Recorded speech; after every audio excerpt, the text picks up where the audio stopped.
నమస్తే. మన స్టూడియోకి ప్రముఖ astrologist, professor, doctor Shri Mullapudi Satyanarayanamurthy గారు మన స్టూడియోలో ఉన్నారు. ప్రేక్షకులకు సందేహాలను మీ తరపు నుంచి నేను వారిని ప్రశ్నిస్తున్నాను. వారు మన సందేహాలని నివృత్తి చేసే విధంగా ఇప్పుడు ప్రయత్నం చేద్దాము. నమస్తే అండి. నమస్కారం అమ్మా రఘుప్రియ గారు. అసలు అంటే ఈ క్వశ్చన్ ఎట్లా ఉంటుందంటే కొంచెం అటు ఎట్లా అడగాలో కూడా నాకు అర్థం కావట్లేదు. అయితే ఒకటి ఏంటంటే అడగక తప్పడం లేదు. ఇప్పుడు అందరికీ తెలిసిన విషయమే, అఘోరాలు, అఘోరీలు, నాగసాధువులు ఇట్లాగా కొన్ని మనకి కొత్త పాత్రలు ఈ మధ్యకాలంలో ఎంటర్ అవుతున్నాయి, మన జనబాహుల్యంలోకి వచ్చేశారు. అసలు వీరి జీవన విధానం ఏమిటి?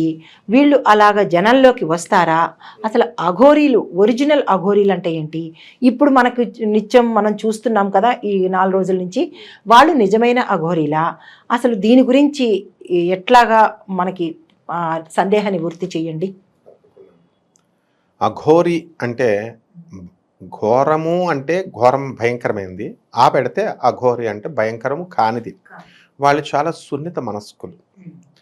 ఫస్ట్ ఈ విశ్వానికి మొట్టమొదటి అఘోరి పరమేశ్వరుడు, ఆది గురువు ఆయనే. అఘోరి మొట్టమొదటి అఘోరి ఆయనే. అందువలనే ఘోర తెరేభ్యో అని చెప్పేసి మనము నమక చమకాల్లో చెప్తాం. ఘోరము అఘోరము రెండు కూడా ఆయనే అని చెప్తాం. ఆ తర్వాత అఘోరతరేభ్య అని చెప్తాం.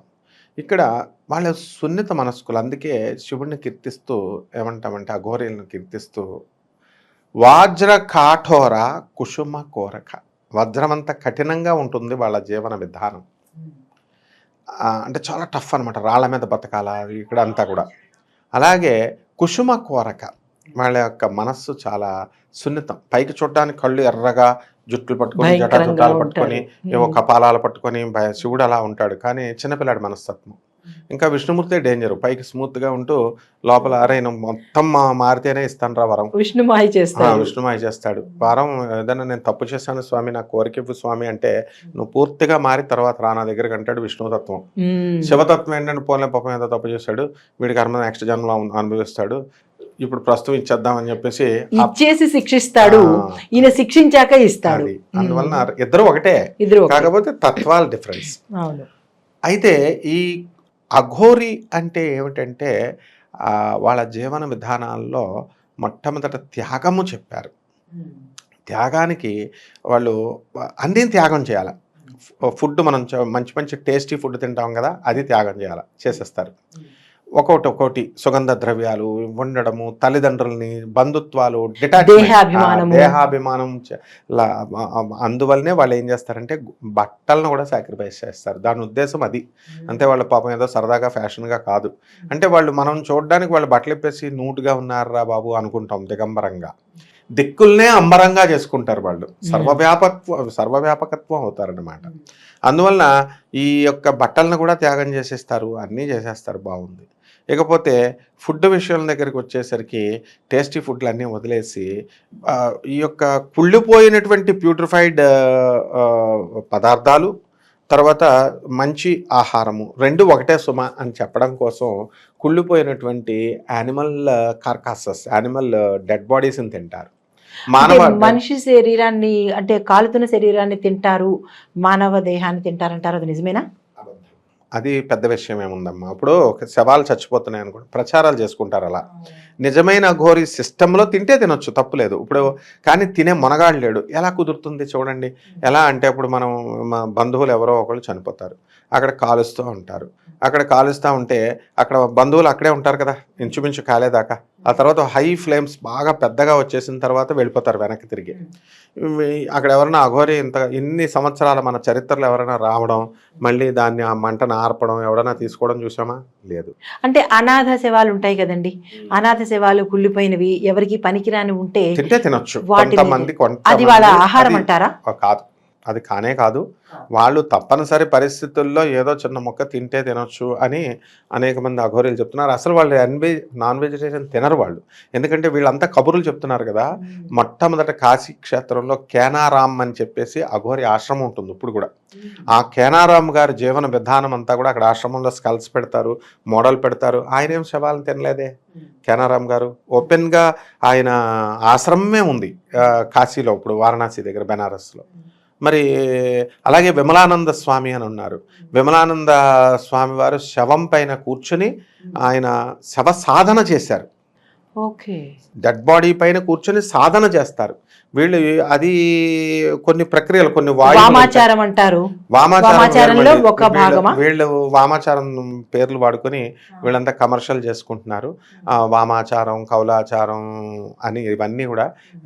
వీటినన్నిటిని కూడా జగద్గురు అయినటువంటి ఆదిశంకరాచార్యులు వారు వచ్చి ఆ మత పెద్దలతో, వీళ్ళేముంది వీళ్ళంతా ఆ ఆచరణ తెలియదు వాళ్ళకి, ఫుల్గా ఇప్పుడు మాట్లాడే వాళ్ళకి ఆచరించడం లేదు, వాళ్ళ ఆ మతాల గురించి తెలియదు, ఏమీ చేయలేదు వాళ్ళు. దానికి ఇప్పుడు నేను అఘోరీలకు ఏమన్నా ఈయన కాంట్రిబ్యూషన్ చేశాడా? ఒకరోజు ఫుడ్ పెట్టాడా? వీళ్ళు ఏమన్నా డొనేషన్ ఇచ్చారా? ఏమీ చేయరు, అలా ప్రచారం చేసుకుంటారు.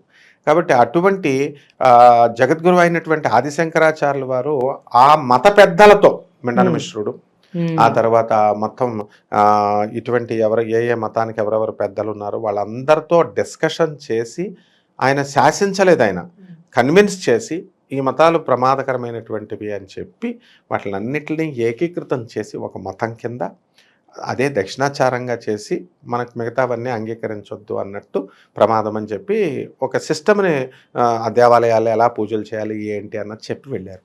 4 దక్షిణామ్నాయ పీఠాలు పెట్టారు. ఈ మధ్యన అరవింద్ అఘోరి అనే ఒక ఆయన తాగేసి ఉంటాడు మామూలుగా, ఎప్పుడు కూడా ఇంటర్వ్యూస్ కూడా అలా వస్తాడు, అదేం తప్పలేదు, ఇంగ్లీష్ బ్రహ్మాండంగా మాట్లాడతాడు ముసలాయన. జగన్ గారు చచ్చిపోయేంత వరకు గెలుస్తాడు అన్నాడు. 2 ట్రిపుల్ గెలిచిన తర్వాత యాక్సిడెంట్లో చనిపోతాడని చెప్పారు. ఆ తర్వాత జగన్ ఓడిపోవడం మనం చూసాం. ఇంకా దాని గురించి మాట్లాడలేవు ఇప్పుడు వాళ్ళు. మొన్న ఈ అఘోరి వచ్చినప్పుడు మాట్లాడుతున్నాడు అతను, అఘోరి సిస్టమ్స్ వీళ్ళకి తెలుసా అది ఇది అని. అవన్నీ అఘోరి సిస్టమ్స్ అందరూ తెలుసు అని ఎవరు చెప్పుకోరు. అంటే అసలు ఈ అఘోరీలు కానీ నాగసాధువులు కానీ వాళ్ళు జనాలకి కనపడేటట్టుగా ఉంటారా, లేకపోతే ఎక్కడైనా వేరే అదృశ్య ప్రదేశాల్లో, అంటే మనకి ఎవరికి కనపడకుండా ఉంటారా? నిజమైన వాళ్ళు జనబాహుల్యంలోకి రారు కదా. మరి ఇప్పుడు కొంతమంది అఘోరీల పేరు చెప్పుకొని ఇష్టానుసారంగా బట్టలు లేకుండా ఈ మధ్య మనం చూస్తున్నాము. అది అసలైన సిస్టమ్ అంటారా? పుర్రెళ్ళు పట్టుకొని పుర్రెల్లో తాగడాలు, పుర్రెల్లో తినడాలు, అసలు ఇంత హైప్ చేయవలసిన అవసరం ఎందుకు వచ్చింది? దీని వెనకాల ఏమైనా, అంటే ప్రజల్ని టర్న్ చేయడానికో, లేకపోతే దీని వెనకాల ఏదైనా ఒక అంతర్లీనంగా ఏదైనా ఉందంటారా? ఈ సడన్గా ఈమెను తీసుకొచ్చి ప్రవేశపెట్టడం ఇప్పుడు అసందర్భమైన. ఇది కుంభమేళాలంటే ఆ టైంలో వస్తారు వాళ్ళు, ఆ టైంలో పూజలు చేసుకుంటారు, మళ్ళీ వెళ్ళిపోతారు తప్ప మళ్ళీ ఎవరికి కనపడింది లేదు. ఇంకొక విషయం ఏంటంటే ఈవిడ పూర్తిగా నూడుగా ఉన్నది. మిగతా వాళ్ళు నాగసాధువులు అనగా వాళ్ళు ఏదైనా కొన్ని ప్రదేశాల్లో వాళ్ళు వస్త్రధారణ చేస్తారు. కొంతమంది అయితే ఏ వస్త్రధారణ లేని వాళ్ళు అసలు జనాలకే కనపడరు. అది కూడా వాళ్ళు అదృశ్య రూపంలో వస్తారు. ఇంకా మహిమాన్వితులు అదృశ్య రూపంలో కనబడతారు కాశీక్షేత్రంలో అని ఒక నానుడు అనమాట, పెద్దలు చెప్పింది. అయితే ఇప్పుడు ఈ అఘోరి అని అనబడి 4 రోజులు హల్చల్ చేసిన ఈవిడ నిజమైన అఘోరి అంటారా, లేకపోతే అది ఒక రకమైన ఏమిటి దీనిలో గల ఆంతర్యం? సడన్గా ఈవిని ప్రవేశపెట్టడంలో గల ఆంతర్యం ఏమిటి? ఆమెమీ నిజమైనటువంటి అఘోరి కాదు. అయితే ఆమెమీ ఎవరి దగ్గర లూటీ చేసి డబ్బులేం వసూలు చేయడం లేదు. ఫ్యూచర్లో బ్రతుకు తెరువు కోసం ఆమె ఏదైనా హైప్ క్రియేట్ చేసుకొని ఒక సామ్రాజ్యాన్ని ఎస్టాబ్లిష్ చేసుకోవాలి అనే ఉద్దేశం ఉంటే మనం ఎవరైనా చెప్పలేము. ఎందుకంటే ఇప్పుడు బాబాలు, ఇతర మత పెద్దలు, వీళ్ళంతా పాస్టర్స్, పంతుళ్ళు అందరూ చేసుకుంటున్నారు, తప్పేం లేదు ఆమె. అయితే ఆమె జనసామాన్యంలోకి నూటుగా రావడం అనేది తప్పు. అసలు ఎందుకు ఆమె ఎంటర్ చేశారు? ఉండొచ్చు, పెరుమాళ్ళ కెరుక, లోగుట్టు పెరుమాళ్ళ కెరుక అన్నట్టు. మనం జనరల్గా ఏదైనా సరే ప్రభుత్వం పైన అనుమానం వస్తుంది, ఎందుకంటే ఆమెను అరెస్ట్ చేయడం లేదు, తర్వాత ఆమె వదిలేసి వెళుతున్నారు. గవర్నమెంట్ పాలసీస్ అలాగే ఉంటాయిలే. ఏంటంటే పోలీసులు తీసుకెళ్ళి దూరం బోర్డర్లో వదిలించేసుకొని ఆ కారు మీద నెంబరు అది కూడా లేదు. మరి వాళ్ళని తర్వాత ఒక అడ్వకేట్ రీసెంట్గా కేసు కూడా పెట్టాడు 3 రోజుల క్రితం. ఈమె ఆ దర్గాని పగలగొట్టేమని, దర్గా ఇదొక దరిద్రం తీసేయమని. దీని మీద అన్నీ కూడా చిన్న పెట్టి కేసెస్ లాగా ఉన్నాయి కాబట్టి ఇవన్నీ మత విద్వేషాలను రెచ్చగొడుతుందన్న ఉద్దేశంతో ఏదో పెట్టారు. చూద్దాం అవన్నీ అంత సీరియస్గా గవర్నమెంట్ తీసుకోదు. మళ్ళీ ఇక్కడి నుంచి పంపించేస్తే అక్కడికొచ్చి ఆమె అక్కడ ఆంధ్రప్రదేశ్లోకి అడుగుపెట్టింది. కాబట్టి ఇక్కడ ఈ అఘోరీలు అనేటటువంటి వాళ్ళు జనసామాన్యంలో తిరగకూడదు అని రూల్ లేదు. వాళ్ళు తిరగొచ్చు, కానీ మీరు అన్నట్టు నూటిగా ఉండరు కాబట్టి వాళ్ళ అఘోరీలని తమ అస్తిత్వాన్ని చూపించుకోకుండా సీక్రెట్గా వస్తారు. అంతేకాని వాళ్ళకి ఏ పవర్స్ ఉండవు. ఏ మానవుడికి కూడా మనకి పవర్స్ అనేది ఉండదు. మానవ దేహంతో పుట్టినటువంటి వాళ్ళకి ఎవరికి కూడా వాళ్ళు అంటారనమాట, మేము సాధన చేస్తాం, మేము ఇంత గొప్పవాళ్ళం. ఇది ఒక ఫ్యాషన్ అయిపోయింది. ప్రతి ఒక్కళ్ళు హిమాలయ పర్వతాల్లో వెళ్ళాము, 200 సంవత్సరాలు బతికాము, 300 సంవత్సరాలు మా గురువుగారు బతికారు. ఇవన్నీ సొల్లు కబుర్లే.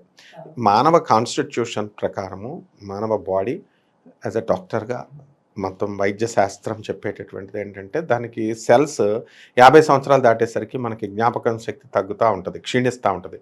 మరి అఘోరీలు ఇప్పుడు నేను అడుగుతాను క్వశ్చన్, వీళ్ళకి శక్తి అయితే వీళ్ళ జుట్టు నల్ల జుట్టుగానే ఉంచుకోవచ్చు కదా, తెల్ల జుట్టు ఎందుకు వస్తుంది?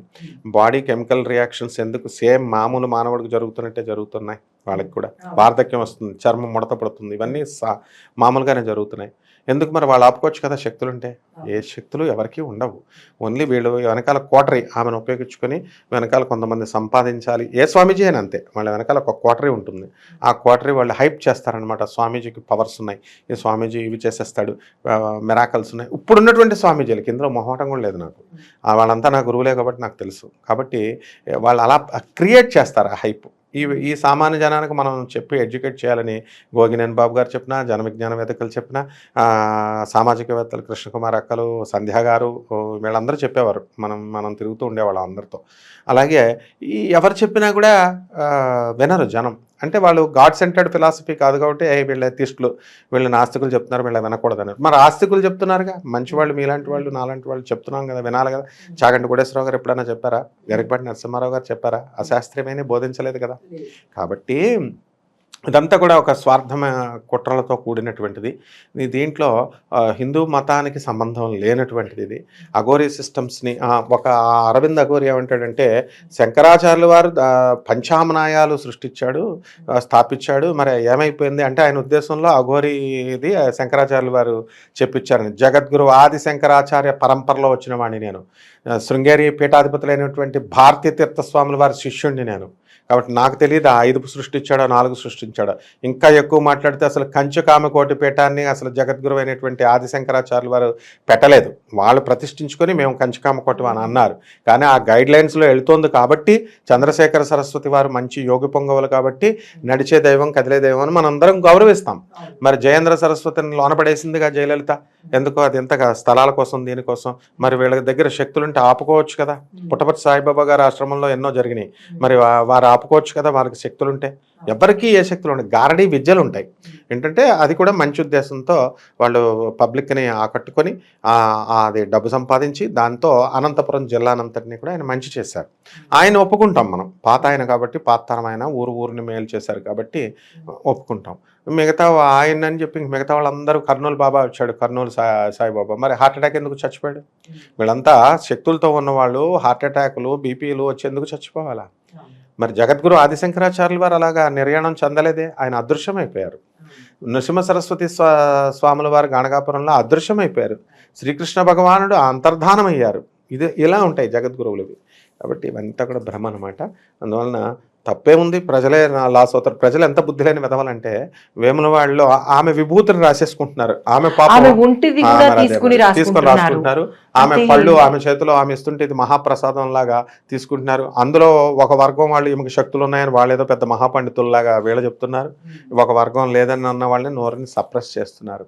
కాబట్టి ఆడది అఘోరీ అవ్వకూడదని రూల్ లేదు, సొసైటీలకు రాకూడదని ఏం లేదు. కాకపోతే నూటుగా ఆటుగా బాగుండదు కాబట్టి, మిగతా స్త్రీలందరికీ అవమానం కాబట్టి ఆమె రాకూడదు.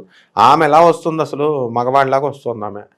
మరి పోలీసులు కూడా వీళ్ళందరూ, జర్నలిస్టులు వీళ్ళంతా ఎలా వెళ్తున్నారో నాకే ఆశ్చర్యంగా ఉంది. కాబట్టి ఇవన్నీ కూడా అంటే నిజంగా అఘోరీలు కానీ, నాగసాధువులు కానీ మనం తిరుగుతున్నట్టే అందరితో పాటు తిరగడాలు, కార్లలో వెళ్ళడాలు, ఇట్లాంటివి ఏమైనా చేస్తూ ఉంటారా? ఉంటాయి, సీక్రెట్ గా ఉంటారు వాళ్ళు. నేను అఘోరి అని వాళ్ళు చెప్పుకోరు. అదే కదా, జటాచుట్టాలు పెంచేసుకున్నంత మాత్రాన అఘోరి అని కాదు. మామూలు సివిలైజ్డ్ గా కూడా ఉండొచ్చు. వాళ్ళు మామూలుగా ఉంటారు. వాళ్ళ సాధన ఎవరికి చెప్పరు. మనం కూడా అంతే. గుడికి వెళ్ళిన ప్రతి ఒక్కడు భక్తుడైపోయి, దేవుడు ఫోటోకి పెట్టిన దండం పెట్టిన ప్రతి వాడు భక్తుడైతే ఇంక అందరూ రామదాసులే, అందరూ అన్నమయ్యలే, అవేం ఉండవు. కాబట్టి నిజమైనటువంటి సాధన చేసేవాడు ఎప్పుడు కూడా తాను సాధకుడు అనే పక్కవాడికి కూడా తెలియనివాడు. అది గుప్త సాధన అంటారు. మరి ఈ మాతని, అఘోరీ మాతని ఎవరు అడగలేదా? అసలు అఘోరీ అవ్వాలి అంటే వారికి ఒక విధి విధానం ఉంటుంది, ఒక ప్రక్రియ ఉంటుంది. మరి ఎవరు ఆవిడ్ని అడగలేదంటారా? మీరు అఘోరీ ఎలా అయ్యారు, అసలు మీకు ఏ మంత్రాలు వచ్చు, అలాంటివేమీ మంత్రాలు ఉండవు అఘోరీ సిస్టంలో. వాళ్ళ గురువు గోపాల శాస్త్రి అని చెప్పింది. ఎవరికి ఇష్టం వచ్చినట్టు మాట్లాడడం వాళ్ళ తంత్రం అంటారు. ఎవరికి ఇష్టం వచ్చినట్టు చేసేసుకోవడం మరి అఘోరీ సిస్టమ్ అంటారు. తంత్రం అంటే అదే. మరి ఏ బేసిస్ మీద అఘోరీ మాత ఏమి ఉండవు. మనం నిజంగా అఘోరీల్ని ఎలా గుర్తుపడతాము? అఘోరీ అఘోరా మనం వాళ్ళని గుర్తుపట్టాల్సిన అవసరం లేదు, వాళ్ళకి పురస్కారాలు చేయాల్సిన అవసరం లేదు. వాళ్ళు అసలు ఏమీ ఎక్స్పెక్ట్ చేయరు. ఆ మహోన్నత స్థాయికి వెళ్ళిన వాళ్ళే అఘోరీ అనాలా. డ్రెస్సులు పెంచేసుకొని, జుట్లు పెంచేసుకొని, గుడ్లెప్పేసుకొని తిరిగేసి తినంత మాత్రాన అఘోరీలు ఎవరు. ఆ స్థాయి మానసిక పరిపక్వత, ఆధ్యాత్మిక పరిపక్వత, స్పిరిచువల్ ఎనర్జీ, ఆధ్యాత్మిక శక్తి, ఆత్మశక్తి పెంచుకోవాలి. వాళ్ళు పెంచుకుంటారు. వాళ్ళు అసలు రారు. ఈ ప్రజల్లో ఉన్న ఏ ఒక్కరు ప్రశ్నించలేదా? ఇప్పుడున్నటువంటి స్వామీజీలు ఎవరు కూడా, ఇప్పుడున్నటువంటి రెనౌండ్ స్వామీజీలు అవనియండి, మంత్రగాళ్ళు అవనియండి, వీళ్ళంతా ప్రచారం చేసుకునే వాళ్ళు ఎన్నడూ కూడా వాళ్ళు ప్రచారకులు అంతే. దేవుడి గురించి చెప్తారు, క్యాష్ తీసుకుంటారు. ఇట్స్ లైక్ ఎ బిజినెస్ అంతవరకే. కానీ జగద్గురు ఆదిశంకరాచార్యుల వారు పాదాలతో నడిచారు, వీళ్ళ బెంజుగారులో తిరుగుతున్నారు. జగద్గురువు మరి వీళ్ళంతా కూడా ఒక పూటే తింటారు. ఇవన్నీ ఒక పూట ఉండి ఒక ఊర్లో నుంచి ఇంకో ఊర్లోకి వెళ్ళిపోతారు. కాబట్టి అలా ధర్మాలు మారిపోతాయి. ఆమె గురించి పాపం ఆడది, ఈ ఛానల్స్ అందరూ దాడి చేసేసారు ఆవిడ మీద. వీళ్ళది తప్పు ఉంది వ్యూస్ కోసం అని చెప్పేసి. ఆమె బతుకుతారు, ఆమెను బతకనివ్వండి, పాపం ఎంతోమంది ఉన్నారు. కానీ నిజమైన అఘోరీలు రావాల్సిన అవసరం లేదు వాళ్ళకి. హిమాలయ పర్వతాలన్న పదం వాడకూడదు. హిమాలయ పర్వతాలు ఎవరు ఉండరు, అక్కడ నేటివ్ ప్లేస్ వాళ్ళే. ఇది ఒక పెద్ద ఫ్యాషన్ అయిపోయింది. హిమాలయ పర్వతాల్లో ఉంటారు, పడిపడలేదా? హిమాలయ పర్వతాల్లో మా ఆశ్రమాలు అన్ని ఉన్నాయి. ఆనంద్ మార్గ్ ఆశ్రమ్ హైదరాబాద్, ఆనంద్ మార్గ్ ఆశ్రమ్ టోటల్ ఐక్యరాజ్య సమితిలో, యూఎన్ఓలో, ఎన్జిఓ గ్రూప్లో మా సంస్థ 300 ప్లేసెస్లో మా ఉన్నాయి. 180 దేశాల్లో వ్యాప్తం. ఈ డివైన్ లైఫ్ సొసైటీ రిషికేశ్ దగ్గరికి వెళ్ళాం మేము. అన్ని ఆశ్రమాలు తిరిగాం. వైఎస్ఎస్ యోగదా సత్సంగ్ మా గురువు గారు అయినటువంటి పరమహంస యోగానందుల వారు, ఆయన శాంతానందగిరి అని ఉంటారు.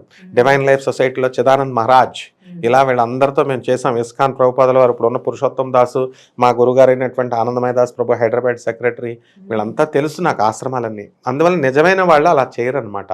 సో మనము పాపం పోన్లే పేదామే అని చెప్పి వదిలేయాలి తప్ప, ఆమె అయితే అఘోరీ సిస్టంలో ఎల్కేజీ స్టూడెంట్గా మనం పరిగణించవచ్చు. అంటే మానసికంగా సారూప్య భావం, సామీప్య భావం ఇలా ఉంటాయన్నమాట. దేవుడు అడ్మిట్ చేసుకుంటాడు. ఆమె డబ్బుల కోసం మనం చేసిన పూజలు పునస్కారాలు, మోసాలు చేసినా, ఏం చేసినా పోన్లే భక్తిలో ఉందలే చూపించుకొని పొట్టకూటి కోసం కూడా చేసుకోవచ్చు అని శ్రీకృష్ణ పరమాత్మ ధర్మ అర్థ కామ మోక్షాలు 4 రకాలు ఉంటారు.